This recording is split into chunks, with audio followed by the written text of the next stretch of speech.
Hello, everyone, and welcome back to the Deep Dive. I hope you are having a productive week, and I'm genuinely excited that you're joining us today as we break down what we believe is one of the most compelling yet consistently misunderstood compounders in the market, Copart. Our focus today is Copart Inc., CPRT on the NASDAQ. Now, on the surface, if you haven't studied them, they're just the global virtual marketplace for selling salvage vehicles. Which I have to say sounds incredibly boring. It sounds like it would put you to sleep, right? But let me put some color on it. Copart is, strategically, the indispensable Undertaker of the automotive world.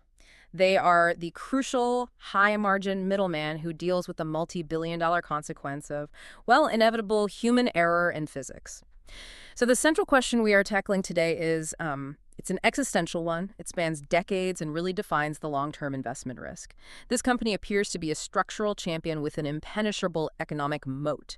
But are the looming long-term structural threats, I'm talking specifically about the promise of autonomous driving and radical accident reduction, are they a lethal, inevitable headwind that makes this company uninvestable today? Or is the market just getting it wrong? Exactly. Or is the market fundamentally overestimating the speed of that disruption while, profoundly underestimating the complexity of modern vehicle repair economics?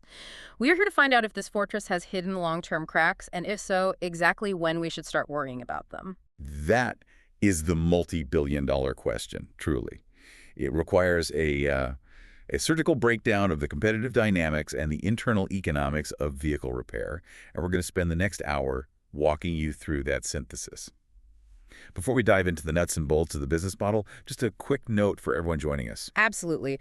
We always talk about the rigor needed for this kind of analysis, and if you are looking to manage capital and execute trades with that same professional rigor, having a world-class platform is key. It's non-negotiable. It really is. We use Interactive Brokers, and we've partnered with them to get you a generous stock bonus when you sign up and fund your account. It's the platform we trust for global access, low costs, and the kind of robust data we need for this kind of deep analysis. So it's an easy decision for you. You get a professional setup. And of course, it directly supports the channel and the work we do here, allowing us to spend the time needed on these deep dives. That important link is conveniently placed right down in the description below. That's right. And if you are finding value in this level of detailed synthesis, the focus on competitive advantages and, the deep dive format, the best way to let us know and to ensure you don't miss the next one is to subscribe, like the video, and manifest yourself in the comment section with any questions you might have. That organic support genuinely helps our work reach more people. Perfect. Now that the necessary housekeeping is done, let's stop dancing around the tension and move immediately into pillar number one. Dissecting the business model and understanding why Copart is not just a middleman, but truly an indispensable one. Okay, let's unpack this business model. As we noted, they are the Undertaker. Its core function is operating a global virtual marketplace for processing and selling salvage vehicles. These are vehicles that are too damaged, too expensive to repair, or otherwise just decommissioned from the active fleet. It's a seemingly mundane business, but the execution, it creates phenomenal returns. And their revenue generation is a textbook illustration of platform economics done right. They are running a global exchange for distressed assets. They generate revenue primarily through transaction fees, and crucially, they operate a two-sided fee structure. So they get paid by both sides. Both sides. They charge both the buyers and the sellers. This take rate on both sides means they maximize revenue capture regardless of whether the car ends up being scrapped for parts or repaired for export. And their operational control extends far beyond just the auction itself, right? They wrap in all the necessary ancillary services, making them a one-stop shop for insurance companies who are just looking to offload risk and complexity. Absolutely. We're talking about towing and recovery from the accident site, temporary storage in their massive yards, and the arduous process of title processing, which, is a huge administrative headache for insurers. Copart monetizes every single step of that logistical chain. So when you look at the source of their volume, the thesis clarifies immediately. I think it's something like 80% of their flow comes from insurance companies. That's right. About 80%. These are massive, repeat high-volume customers who are constantly looking to liquidate vehicles they have deemed totaled. And that means the cost to repair the car exceeds a defined threshold, often 70% to 80% of its pre-accident market value, depending on local regulation. And this brings us to the core of the structural endurance of the business model. I mean, of course, accidents are a permanent reality as long as humans are behind the wheel. But the critical, and I think often misunderstood, tailwind that reinforces Copart's necessity is the massive compounding increase in vehicle complexity. We are no longer just dealing with steel and rubber. Not at all. We're talking about vehicles that are basically rolling computers. They're loaded with dozens of advanced driver assistance systems, ADS sensors, sophisticated wiring harnesses, LiDAR units, millimeter wave radar, and complex structural materials designed to crumple in very specific, very expensive ways. This complexity has a dramatic structural effect on repair costs. So let's drill down on that. I think this is the crucial point that often gets lost when people talk about the long-term threat of autonomous vehicles. We need a tangible example of how a low-speed impact becomes a total loss in today's car market. Okay, certainly. Consider a seemingly minor low-speed rear-end collision, maybe a 15-mile-per-hour impact. In a car from, say, 20 years ago, that's a bumper and a taillight. Maybe, what, $1,500 in repairs? Simple fix. A simple fix. In a modern sedan, that same impact is transmitted instantly to the rear bumper fascia, often damaging proximity sensors, cross-traffic radar modules, and critical calibrated frame attachment points. So all the electronics get hit. All the electronics. And because of regulatory requirements, these systems can't just be replaced. They must be recalibrated with specialized equipment. That single suite of sensors and the specialized labor can easily cost $8, $10, even $12,000. Wow. And when you add that cost to even minor body damage, the repair quote can instantly exceed the 75% total loss threshold for a 3-year-old vehicle. And that's the mechanism of protection. So the frequency of accidents might eventually decline due to better safety technology, but the total loss frequency, the percentage of crashed cars that are written off, is structurally increasing because the cost of repairing those embedded sensors and specialized components far outpaces the residual value of the car. Exactly. This structural reality acts as a multi-decade driver for Copart's inventory volume. So they're protected by the increasing expense of modern vehicle technology. Precisely. This structural reality guarantees Copart remains the indispensable middleman in the circular economy of auto parts and scrapped metals for decades to come. Right. Even if traffic volume stagnated or slightly declined, the inherent compounding expense of fixing a modern vehicle ensures their flow of inventory. So if the model is that simple and the structural trends are overwhelmingly favorable, the next logical question is, how is this protected? How do they justify that premium multiple? This brings us to the economic moat, which we see as a truly formidable triple threat, a competitive fortress that others simply cannot scale. It's a great way to put it. Number one is the powerful two-sided network effect. Number two is efficient scale and surge capacity. And number three, the most enduring defense, is the incredibly high barriers to entry, specifically around land, zoning, and regulatory hurdles. That is the correct framing, because the moat is what separates Copart from just being a cyclical junkyard business. Let's delve into that network effect and see it in action in Pillar 2. The widening fortress. Let's do it. The network effect is absolutely foundational because it establishes Copart not merely as a vendor, but as a strategic partner to insurance carriers.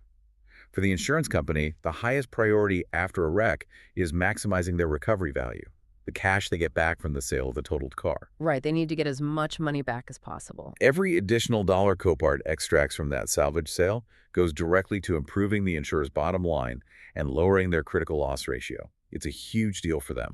And the reason Copart can consistently promise the highest recovery value is simple. It's the volume they bring to the other side of the transaction. They have a vast global buyer base spanning over 190 countries. That level of global reach is absolutely insane for what is, at its heart, an auction for wrecked vehicles. That global reach is the key to maximizing recovery.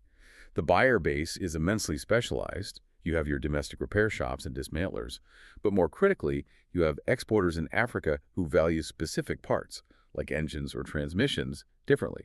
You have specialized repair yards in Eastern Europe looking for specific chassis models, and recyclers across Asia focused purely on rare metals or components. So every part of the car has a different value to someone somewhere in the world. Exactly. And Copart's VB3 platform brings all those geographically diverse bidders together for every single car. This aggressive global competition ensures that the car is sold to its highest and best use, wherever in the world that may be, and that maximizes the recovery value for the insurer. That critical mass of global buyers, drawn by the largest inventory volume, creates a self-reinforcing loop that provides pricing power and unbeatable efficiency. I understand the global liquidity, but let's use a real-world example to illustrate the practical, operational benefit of this scale. I'm thinking about their surge capacity. This is where their asset-heavy model really pays off for the customers. Yes.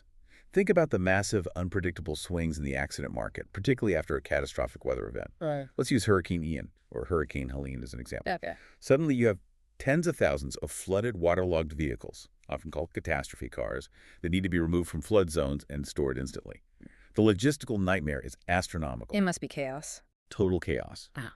But Copart's massive, dedicated network of owned land allows it to absorb this shock. They can instantly activate temporary storage, leverage overflow capacity, and coordinate complex logistics on a scale that is just unmatched. A competitor who relies on leased land or smaller, disjointed yards simply cannot instantly match that operational shock absorption capacity.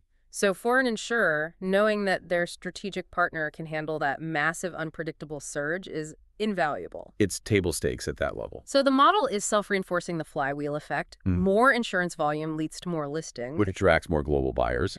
driving higher auction prices and ultimately drawing even more insurance volume. But as we discussed, they don't stop there. They practice what they call surround siting, aggressively integrating vertically. That's right. So let's detail that full vertical integration again. They own the physical land itself, which is their yard network. They own the logistics, meaning the towing, the vehicle recovery, the storage infrastructure. And they own the proprietary software platform VB3, which powers the virtual global auctions. That extreme level of control is what makes them a fortress. They control every single point in the value chain, which shields them from margin erosion. They are not reliant on third-party software licenses or fluctuating costs from local towing vendors for their critical infrastructure. This vertical integration preserves margin and guarantees operational control, which is especially important during those unpredictable catastrophic events. This control translates directly into competitive advantage when we analyze the landscape. I mean, the U.S. market is a classic entrenched duopoly. We have Copart, and we have RB Global, which recently merged with IAA. And then there's Open Lane. Right, then you have Open Lane, but they are primarily focused on the dealer-to-dealer whole car auction market, making them a less direct, immediate threat in the core salvage business. And when you look at RB Global, the contrast with Copart is stark, and it really centers on capital allocation philosophy. RB Global runs a similar insurance-led model, but they rely more heavily on leased land, and following their significant merger, they now carry a much more complex balance sheet. And that reliance on leasing is the weakness. It's the key weakness that brings us back to what might be Copart's single greatest, most durable advantage: the land Masterstroke. Okay, I want to challenge the land Masterstroke for a second. If they went asset heavy when the market was screaming for asset light, isn't there a risk that capital is permanently tied up in non-performing assets? Why was this choice, which defied conventional Wall Street wisdom, actually so brilliant? It was brilliant because it was a long-term strategic bet against the regulatory environment, not just a financial one. Wall Street focused on return on assets, ROA, in this short term, but they missed three massive long-term benefits. First, owning the land shields them directly and permanently from inflation in rent and real estate, costs a huge operational advantage. Okay, that makes sense. Second, it provides enormous terminal value.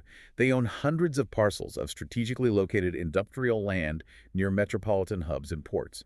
If the business ever scaled down, they would still own billions in appreciating high-value real estate. But the truly insurmountable barrier is the permitting, right? If an infinite capital competitor wanted to replicate their network tomorrow, why is that virtually impossible? Because of time and local politics. To build a competing network, you need billions in capital, certainly, but you would also need years, often a decade or more, of agonizing localized zoning battles and environmental permitting processes in every single municipality. Nobody wants a salvage yard in their backyard. Nobody. Most cities and counties simply do not want a new multi-acre salvage yard. Copart did that dirty, expensive, politically charged work 20 and 30 years ago. Now they are aggressively using their immense cash flow to buy up the last remaining available parcels, cementing their status. They have weaponized the regulatory bottleneck, turning what was once perceived as capital inefficiency into the single largest, most durable strategic barrier protecting their future profits. It's a genius contrarian capital allocation move. That deep, patient thinking brings us perfectly to Pillar 3, management stewardship and capital allocation. That 30-year mindset is clearly ingrained in the company's DNA. Absolutely. It starts at the top. This is where we see the culture of owner orientation come through. The leadership team, guided by CEO Jeff Liah and Executive Chairman Jay Adair, operates with a time horizon measured in decades, not quarters. They are not running the company to impress analysts. They are running it for multi-generational dominance. And the alignment is powerful. Insider ownership remains significant. The founders and executives hold meaningful stakes, ensuring they think like owners, not like temporary management. Their philosophy, which is clearly communicated in their shareholder letters, emphasizes a refusal to financially engineer short-term results at the expense of necessary long-term investments in capacity and competitive advantage. And when we look at their capital allocation track record, it is remarkably non-traditional for a company of this scale and maturity. They maintain these high cash balances and largely ignore dividends. Why do they maintain this strategy of minimal payout? Because management views their high ROIC reinvestment opportunities, principally land and technology, as superior uses of cash compared to just returning it to shareholders. They favor reinvesting 100% of their operating cash flow straight back into strategic land acquisitions and efficiency improvements. They are constantly pouring concrete on the moat, believing every dollar retained and reinvested will generate massive returns down the line. And their approach to share buybacks follows that same rigorous discipline. They aren't used for routine EPS smoothing. Not at all. They only execute large-scale repurchases when they view the shares as demonstrably cheap, acting as rational opportunists. We've seen them step in aggressively during major market dislocations, treating their own stock as another undervalued asset to acquire when the market is panicking. That discipline is the rationality test itself. We have to acknowledge that historical criticism, the perception that owning land was capital inefficient. We do. But the long-term result vindicates their contrarian choice entirely. It does. The decision to own land instead of lease has been a masterstroke because it created the bottleneck we talked about. Land values appreciated, but more critically, the permitting restrictions have become an insurmountable barrier. What was once perceived as a financial weakness, capital intensity, is now the fundamental strategic barrier protecting their future profits. It is a stunning lesson in long-term capital allocation philosophy, prioritizing strategic control over short-term financial ratios. It certainly is. And when you look at the financials pillar 4, you see the direct results of that rigorous long-term stewardship reflected in every key metric. This is not just a strategically sound business, it's a highly consistently profitable one. We must highlight the exceptional profitability and consistency. Copart has maintained high double-digit operating margins, often 30% or higher, for over a decade. In an industry involving messy logistics, scrap, and fluctuating used car values, that level of margin stability points to a profound degree of operational efficiency, technological dominance, and, crucially, unchallenged pricing power within the duopoly. And the quality ratios confirm the compounder status. Let's start with return on invested capital, or ROIC. Copart is consistently in the 20% to 30% range. For a learner listening today, this metric is really the lifeblood of compounding wealth. It's the key metric. It means that for every dollar of capital, Copart reinvests back into its business, that new yard, that software upgrade, they are generating 20 to 30 cents in incremental profit year after year. That is significantly above their cost of capital, and it is the hallmark of a high-quality business that possesses a true widening moat and a relentless reinvestment engine. And this brings us to a crucial point about the free cash flow statement. FCF conversion is strong, but sometimes an investor just glancing at the numbers might think FCS appears temporarily suppressed. We need to be clear about why that happens. FCF is being aggressively suppressed by design because of the massive ongoing capital expenditures dedicated to purchasing more land and expanding facilities. We need to distinguish this from maintenance Capex. This expenditure is not keeping the lights on. It is strategic investment. Today's cash flow being converted into tomorrow's competitive fortress. So an investor must mentally add back that strategic capex when assessing the company's true earnings power and long-term value. You absolutely have to. And finally, the balance sheet. This is the true definition of a financial fortress. The company carries virtually zero long-term debt. Their net debt to EBITDA ratio is often negative, meaning they hold billions in cash. That cash position provides maximum optionality. They can weather any recession, any market shock, and instantly capitalize on acquisitions or strategic land purchases during a downturn when highly leveraged competitors are struggling. That fortress balance sheet, combined with the ROIC, is what allows them to confidently pursue massive growth opportunities. That financial strength allows them to be aggressive when others retreat, and that ties directly into Pillar 5, growth engines and the valuation reality. For a company that appears so mature, it still has meaningful runways. It does, which is remarkable. The pathways for continued growth are clear. First and foremost is international expansion. The salvage auction model is globally needed, but it's often highly fragmented and inefficient outside of North America. That's right. Copart is actively targeting major global markets like Germany, Spain, and Brazil, bringing their highly efficient, vertically integrated model to regions where the salvage logistics might be less sophisticated. The strategy is to leverage their global buyer network and proprietary software, the soft assets, to aggregate supply faster than local competitors, slowly building out the crucial physical land infrastructure over time, just as they did domestically. Second is the Blue Car Initiative. This is Copart consciously diversifying their inventory beyond just wrecked vehicles. They are moving into selling non-salvage or whole cars for clients like major rental fleets, banks, and leasing companies that are looking to offload aging inventory efficiently. This is a phenomenal leverage of an existing asset base. It utilizes their established VB3 auction platform and their massive global buyer network to tap into a completely different, high-volume adjacent market segment. It requires minimal new capital expenditure on yard space, but significantly expands their addressable market. And the most important organic catalyst, and one we need to spend more time on, is the increasing EV adoption. Electric vehicles present a structural opportunity that is just massive for Copart. They absolutely do. As we discussed, modern vehicle complexity boosts total loss frequency. But with EVs, this phenomenon is radically amplified. Why is that? Due to the extremely high cost and complexity of replacing large battery packs after damage, especially if the structural casing is compromised, EVs are being totaled at significantly higher rates than comparable internal combustion engine vehicles. Just the battery replacement alone can push the repair, quote, far beyond the total loss threshold. Easily. Yeah. This structural reality provides a massive boost to Copart's volume. Furthermore, the salvage components, particularly the high-voltage batteries, become valuable assets for recycling or repurposing, which in turn boosts Copart's average selling price per vehicle. And crucially, the logistics around handling, storing, and transporting damaged high-voltage batteries, which require specialized training and facilities, creates a powerful new specialization barrier that smaller, less sophisticated competitors just cannot easily cross. Exactly. Copart is investing heavily to become the global leader in damaged EV logistics. Now, we have to address the elephant in the room. Right. Valuation. Right. A business of this quality, with these characteristics, it rarely, if ever, trades cheaply. Copart typically trades at a premium, often sporting a price-to-earnings ratio in the 25 to 35 times range. And the justification for that premium is absolutely sound. The market correctly recognizes its duopoly status, its consistently high financial performance, that 20% plus ROIC, its quality compounder characteristics, and, crucially, its recession-resistant nature. It performs well across economic cycles, and that commands a premium price. So if the business is never going to be cheap, where do you define a margin of safety for the long-term investor?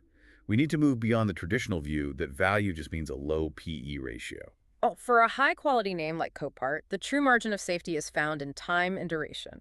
You're buying a business that is expected to compound capital at fantastic rates for decades. You are buying the time needed for the compounding machine to overcome a high starting multiple. That's a great way to think about it. True entry points are rare. They often correlate with temporary market noise, maybe a quiet hurricane season where volume temporarily softens, or a short-term dip in used car prices that slightly lowers recovery value for a few quarters. It requires a long-term, 10-year investor outlook to step in at those moments, recognizing the long-term machine is still intact. If we look at the typical valuation range trading around 25x to 30x forward earnings, for a company with a 25% ROIC, zero long-term debt, and entrenched dominance, well, that is a wonderful company at a fair price scenario. That level of quality justifies the premium, demanding patience but promising durability. This brings us to the final and most crucial segment of this deep dive. Pillar 6, the permanent risks and the red team challenge. We've established this as a fortress, but we must now face the ultimate headwind technology. The big one. The inherent long-term threat is obvious and it cannot be ignored. The successful widespread deployment of autonomous driving systems, or FSD, this is the primary permanent impairment risk to the entire salvage industry. No question about it. The simple scenario is this. If the technology delivers on its promise of vastly safer roads, resulting in, say, a 90% reduction in accident frequency, the entire salvage vehicle supply chain would essentially starve. Copart would lack the necessary inventory to run its business, rendering its land and logistics network largely obsolete. And while it's less existential, we shouldn't ignore the regulatory and political risks. Changes that shifted total loss laws to favor repair over salvage, or unexpected shifts in international trade agreements that impact their global buyer pool could certainly reduce volume. But these are manageable threats compared to the FSD question. They really are. But let's focus on the big one, autonomous driving, and apply some essential contrarian second-level thinking. The market consensus seems to assume disruption is inevitable and rapid, and that reduced accident frequency equals an investment killer. But the contrarian argument pushes back hard on that simple narrative by focusing on the expense, right? The market grossly underestimates the sheer complexity and repair costs of modern sensor-laden cars, which means accident frequency and total loss frequency are decoupled. That's exactly right. Even if FSD cuts accident frequency by 50% over the next decade, the high-cost nature of each accident means that the total loss frequency may not decrease proportionally or at all. So a crash might become rare, but when it happens, it's a guaranteed total loss. It becomes much more likely. The sheer expense of recalibrating, replacing LiDAR, radar, and complex specialized batteries makes totaling the car the most likely financial outcome for the insurer. This provides a crucial compounding buffer for Copart. They are shielded by cost inflation. And they aren't just sitting still. No. Secondly, Copart is not just passively waiting to become obsolete. They are actively positioning themselves as a global logistics and data management partner in the automotive circular economy. Their value proposition extends to efficient asset disposition, which has relevance even if the overall volume shifts. This leads us to the ultimate bear thesis, the red team challenge. We have to invert the bull case to truly understand the core risk. If Copart fails, it won't be because a competitor was faster or cheaper. It will be because software makes crashes a relic of the past, fully achieving the promises of FSD. That's the endgame scenario. Let's imagine the worst-case scenario. If accidents drop by, say, 50% over the next 15 years, a pace reflecting significant, sustained FSD penetration, Copart's multi-billion-dollar owned yard network, which we currently celebrate as a strategic asset, quickly shifts into a massive illiquid liability of expensive empty lots. A stranded asset. A completely stranded asset. Investors who own this stock are fundamentally placing a strategic bet against the complete, rapid success of automotive safety technology. You need to understand that this logistics and real estate business is intrinsically tied to a technological timeline. That is the essential trade-off, and the synthesis review really summarizes that core tension. Let's bring it all together. To summarize the bull case, you own a dominant duopoly in an unavoidable industry. You possess a financial fortress with a zero-debt balance sheet. There is massive, hidden, and appreciating value in strategically owned real estate that creates insurmountable barriers. And you have undeniable structural tailwinds from increasing vehicle complexity and EV adoption that drive higher total loss frequency. And the bear case summary is just as compelling. The long-term existential threat from ADAS and FSD, which aims to reduce accident volume to near zero, a high valuation multiple that leaves very little room for execution errors, and the high possibility that their massive asset base, the land, could become a stranded, illiquid liability if inventory volume evaporates quickly. So what does this all mean for you, the learner, who is looking for that synthesized takeaway? The key takeaway is this. Copart is unequivocally a premier business.